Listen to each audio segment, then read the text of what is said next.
10:04 de la mañana, 18 grados 2 décimas en la ciudad autónoma de Buenos Aires. Y llegó el momento de Hablemos de. Ajá. Hablemos de la guerra de Malvinas con la señorita Agustina Fernández Maldonado.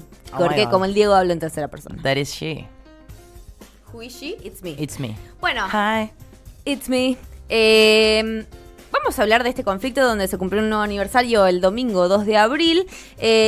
Para hacer un raconto, porque bueno, por si no lo saben o para recordar nunca está de más, la guerra de Malvinas o el conflicto del Atlántico Sur fue un combate armado entre Argentina y el Reino Unido que se desató en el año 1982 y en el cual se disputó la soberanía de las Islas Malvinas, Georgias del Sur y Sandwich del Sur, ubicadas en el Atlántico Sur justamente. ¿Sí? Todo comenzó un 2 de abril en el año 1982 durante la dictadura cívico-militar que inició este desembarco de tropas en las Islas Malvinas que fueron tomadas por Inglaterra en el año 1833. ¿Sí? El conflicto armado concluyó un 14 de junio, también del mismo año por supuesto, con la rendición de la Argentina, lo cual nos dejó un saldo de muerte de 649 soldados argentinos, 255 británicos y 3 civiles isleños. Bueno, ya viendo la diferencia de soldados caídos entre ambos bandos nos puede dar una pequeña premisa de lo que significó para la sociedad argentina esta guerra.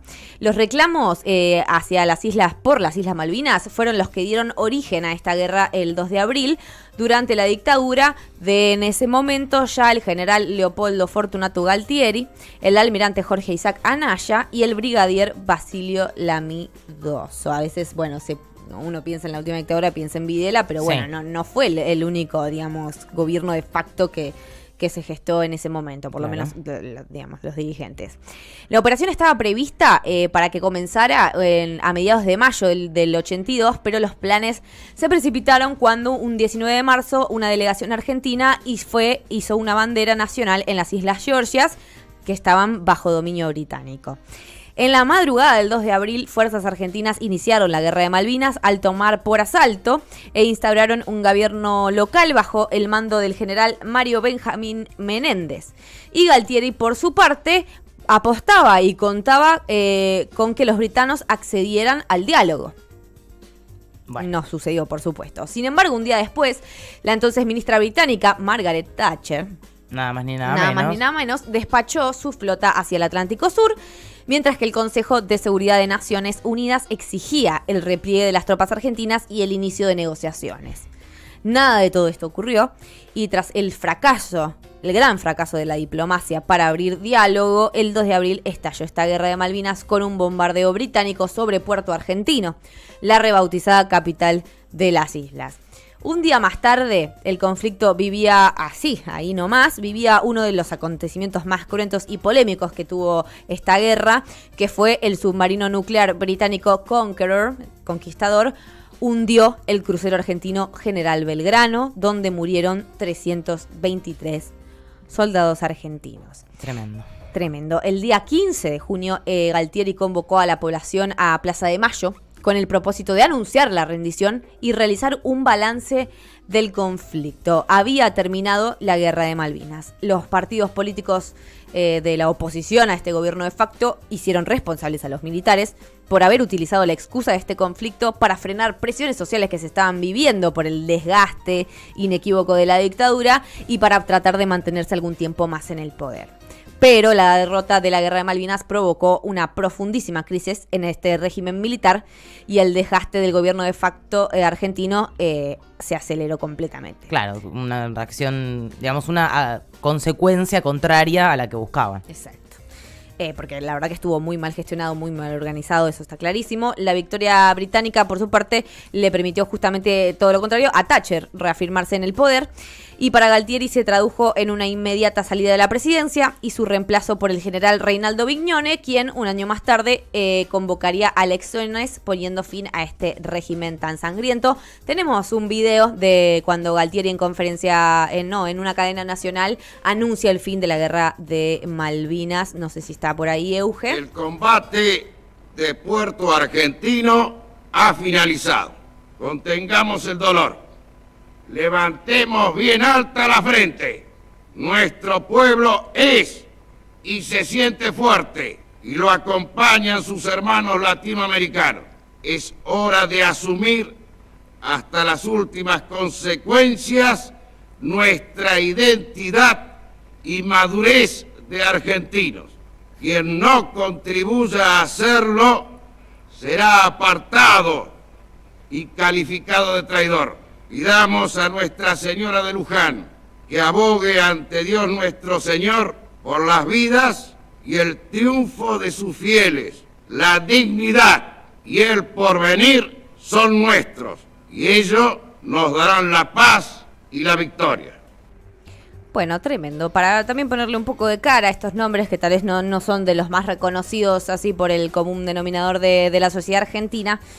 Pero bueno, no habla de una madurez de la sociedad cuando, bueno, mandaron un montón de pibes de entre 18 y 20 años a morir en Malvinas para diciéndoles que eso era ser patria, cuando sabemos que eso no es así. Vamos a hablar un poquito de dónde data este conflicto por las Islas Malvinas. El 3 de enero de 1833, las Islas Malvinas fueron ilegalmente ocupadas por fuerzas británicas que desalojaron a las autoridades argentinas que estaban allí establecidas legítimamente, ¿no? Las Islas Malvinas, recordemos que en 1833 estábamos post-independencia, se están dando un montón de cuestiones políticas, sociales y soberanas en la Argentina, tanto en la Argentina como en el resto de Latinoamérica, en una crisis postcolonial, donde Inglaterra obviamente siempre fue un jugador que estuvo, digamos, en boga con respecto a su relación con España, con respecto a su relación con Portugal, bueno, un montón de cuestiones. Era como el momento en donde los imperios, el imperio de Portugal, el imperio de España, Inglaterra, estaban buscando perpetrar un poco más esa situación imperial, pero se les estaba viniendo abajo.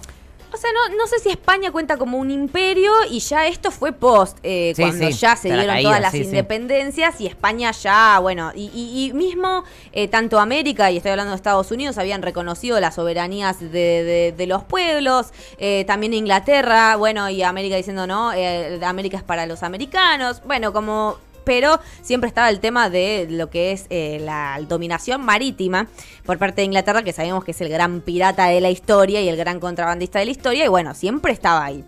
Pero bueno, justamente las Islas Malvinas, si bien a los gobiernos de los procesos de independencia, ya formaban parte de la jurisdicción española, lo cual es importante porque, digamos, por lo menos del colonialismo, ese era un territorio que estaba bajo la jurisdicción de España desde que se delimitó el Nuevo Mundo, poco después del descubrimiento de América, descubrimiento entre comillas, ¿no? En 1492, y desde principios del siglo XVI y durante la mayor parte del mismo, navegantes al servicio de España transitaban estas rutas marítimas a lo largo de toda la costa sudamericana, avanzando hacia el sur en busca de un paso interoceánico. ¿Por qué? Porque, bueno, se estaban desarrollando un montón de búsquedas de nuevos mercados y descubrir nuevas formas de justamente pasar esos bloqueos que se daban en las Indias con Inglaterra. Bueno, era importante, era lo que se buscaba por lo menos. Y en este avance justamente se produjo el descubrimiento de las Islas Malvinas por integrantes de la expedición de Magallanes. A partir de ese momento fueron registradas efectivamente en la cartografía en Europa con nombres diversos, pero sí bajo el control efectivo de autoridades españolas.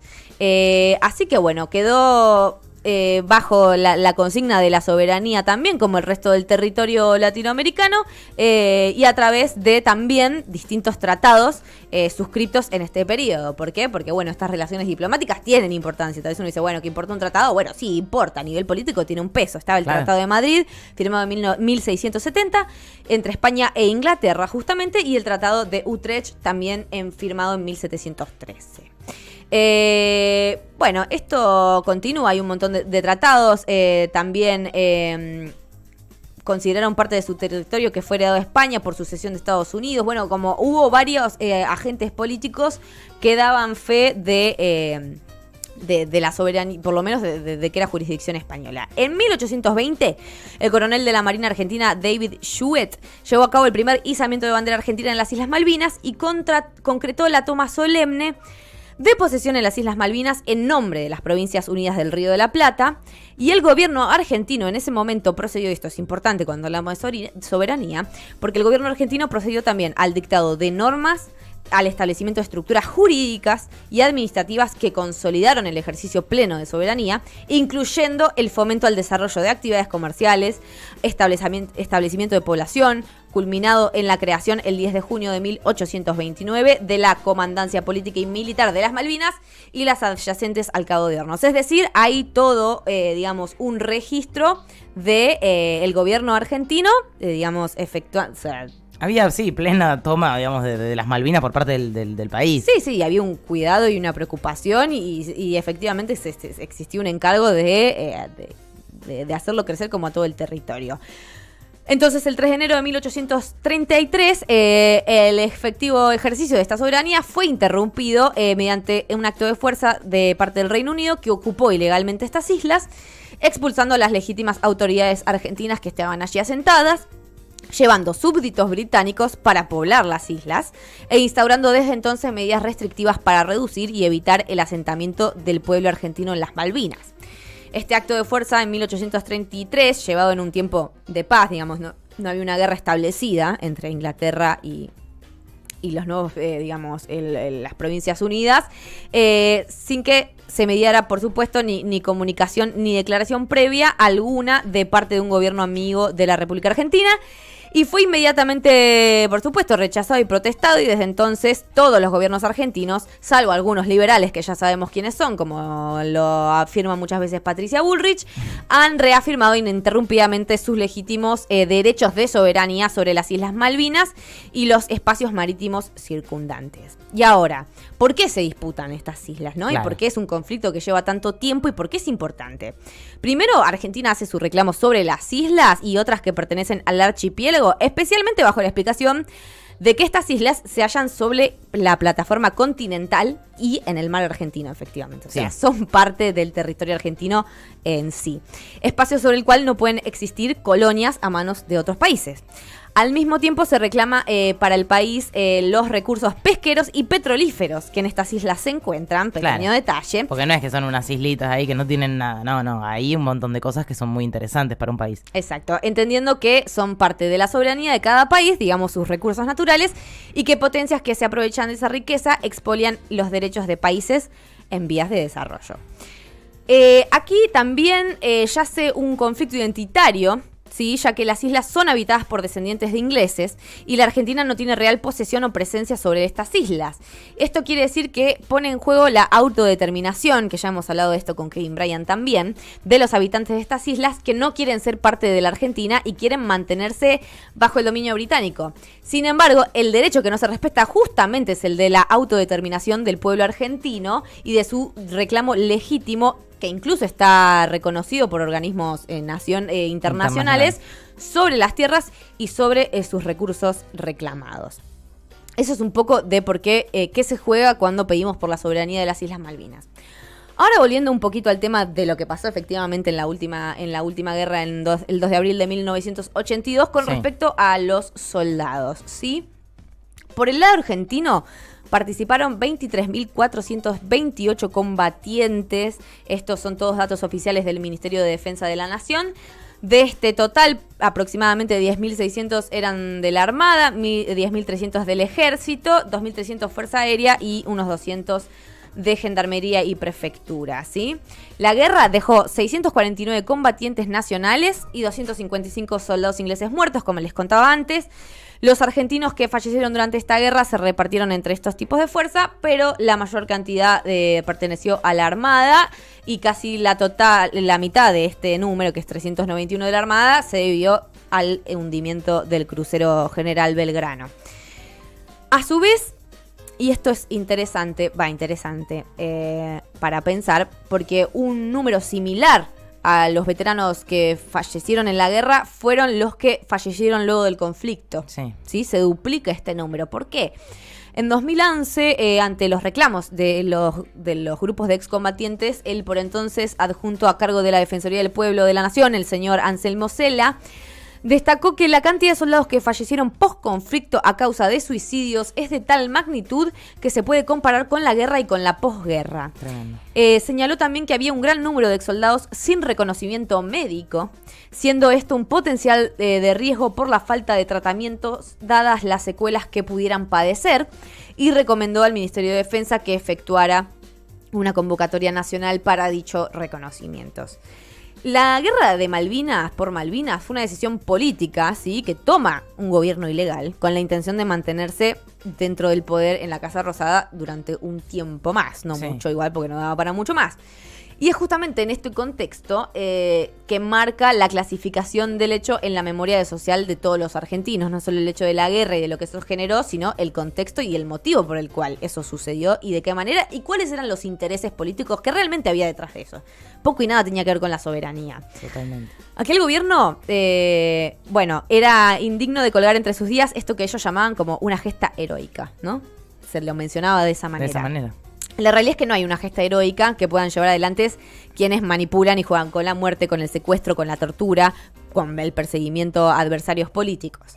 Entonces los combatientes en su mayoría eran enviados al campo de batalla con poco y nada de instrucción, con 18 años apenas, como carne de cañón, ¿no? Directamente se los usaba, y también, lamentablemente, los fueron a la hora de volver.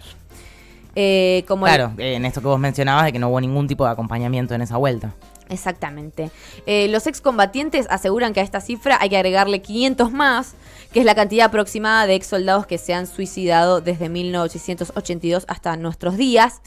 Y aunque no hay una lista precisa, Rodolfo Merlino, el presidente del Centro de Excombatientes de Malvinas de La Plata, aseguró hace unos años en una nota en La Nación que eran 454 los casos de suicidio.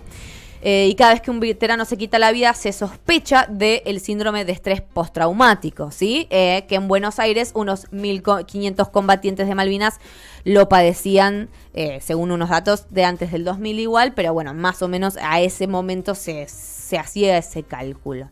Esta es una patología del estrés postraumático que solo en la década de los 80 fue incluido en los manuales de psiquiatría. El estrés postraumático que sufren los soldados después de una guerra es un síntoma completamente frecuente. Así que bueno, esos se habían registrado un montón de suicidios a partir y se los asocia con este síntoma, por supuesto. Bueno, claro, pero que es un síndrome que bien tratado, bien acompañado, quizás no devenga en un suicidio. Por supuesto, de eso no te queda ninguna duda. La falta de reconocimientos tras la derrota en las Malvinas, porque no, digamos, volvieron y no hubo un reconocimiento, díjose los chicos de Malvinas, ¿no? De pasar de los chicos de Malvinas a los veteranos, los héroes de guerra. Pero bueno, hizo esta falta de reconocimiento hizo que muchos combatientes guardasen sus temores, sus frustraciones, sus miedos, etcétera. Y solo los soldados, como bien decías, ¿no? Que regresaron a un entorno contenedor, pudieron exteriorizar todo esto que les sucedía y canalizar estas experiencias de guerra durísimas.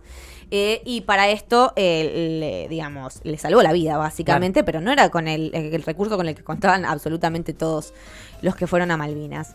Apenas regresados de la batalla, sí se les ordenó no hablar de lo que sucedió en Malvinas. Y ocultarlo bajo cualquier tipo de punto de vista. Sabemos que una de las grandes frases de la última dictadura militar fue el silencio de salud, ¿no? Salud. Bueno, y esto no quedó exento a esa situación. Algunos se aislaron, depresión, adicciones, crimen, o sea, lo que pudieron hacer para sobrevivir, como sabemos que actúan este tipo de cuestiones.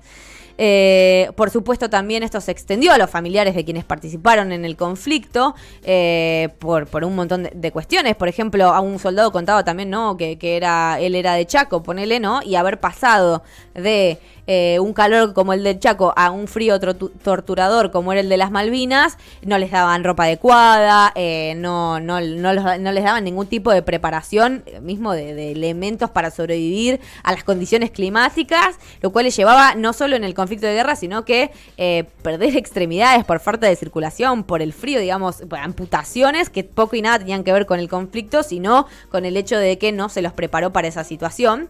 Y la verdad que tremendo. Y ahí sí se bautizó como el mal de la tristeza, viste que uno lo conocemos como, ay, se murió de tristeza y se habla de eso. Bueno, fue algo que surgió a raíz de esta problemática de posguerra. ya que hay estadísticas que revelan que muchos de los padres de los veteranos murieron dentro de los 5 años posteriores al conflicto, ¿sí? Por problemas cardiovasculares o como se lo mencionó como el mal de la tristeza. Por toda esta situación, digamos, es algo que afecta al conjunto de la sociedad, no solo a quien participó de la guerra. Pero bueno, a partir del año del 1990, los excombatientes comenzaron a cobrar algunas pensiones, consecuencia de la sanción de varias leyes, como la 22.674, destinada a quienes habían sufrido inutilización o disminución psicofísica permanente. También esta ley otorgó beneficios a deudos de personas fallecidas que estaban, digamos, claro, que tenían deudas y que quedaron para la familia. Después la ley 23.598 que otorgó una pensión graciable vitalicia a los veteranos de guerra que sufrieron incapacidades permanentes. La 23.848 que, bueno, les otorgaba una pensión de en ese momento 145 pesos. Bueno, ¿no? Claro, sí, obvio. La ley 24.659 que equiparó el monto de esta pensión con el sueldo que tenía un cabo del ejército, ¿no? Fue mejorando. Ahí un poquito mejor, claro. Ahí mejor. En 1994 se conformó por decreto presidencial la Comisión Nacional de Veteranos de Guerra.